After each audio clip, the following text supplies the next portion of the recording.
நான் என்னுடைய அனுபவத்தை வச்சு மட்டும் சொல்லலை. நான் திருவண்ணாமலையில் ஒரு மீட்டிங்கில் பேசுகிறதுக்கு போயிருந்தேன். அவருடைய தாத்தா, நான் பார்த்தவரே வயசு 80 வயசு. அவருடைய தாத்தா மிகப்பெரிய மனையடி சாஸ்திர நிபுணரா. அவர் உங்கள் தாத்தா கட்ட வண்டியில் வச்சு கூட்டிகிட்டு போவாங்களா.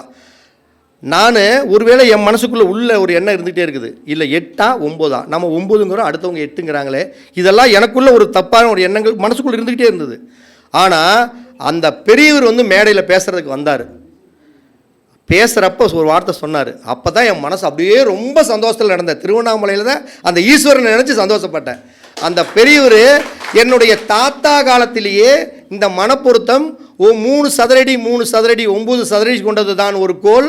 அந்த கோளினுடைய நீள அகலங்களை மாறிய தொகைக்கு பெயர் தான் குழி அப்படின்ட்டு அழகாக அற்புதமாக அந்த 85 வயசு பெரியவர் அவங்க தாத்தா சொன்னதாகவே சொன்னார். அவரு தான் அதை தான் ஃபாலோ பண்ணுறாரா. அப்போ நம்மளுக்கு முன்னாடியே 50-60 வருஷத்துக்கு முன்னாடி ஃபாலோ பண்ணவங்களுடைய கருத்துக்களையும் நம்ம ஏற்று தானே ஆகணும். நம்முடைய அனுபவத்திலையும் பார்த்துருக்குறோம். அப்போ ஒரு வீடு கட்டும் பொழுது முதல்ல இந்த மனப்பொருத்தம் பார்த்து, அதில் நீங்கள் கட்டக்கூடிய முதல்ல இந்த நாய் மனையா, இல்லை கழுத மனையா, இல்லை பேய் மனையா, பாம்பு மனையா, இது என்ன மனைன்னு பாருங்கள்.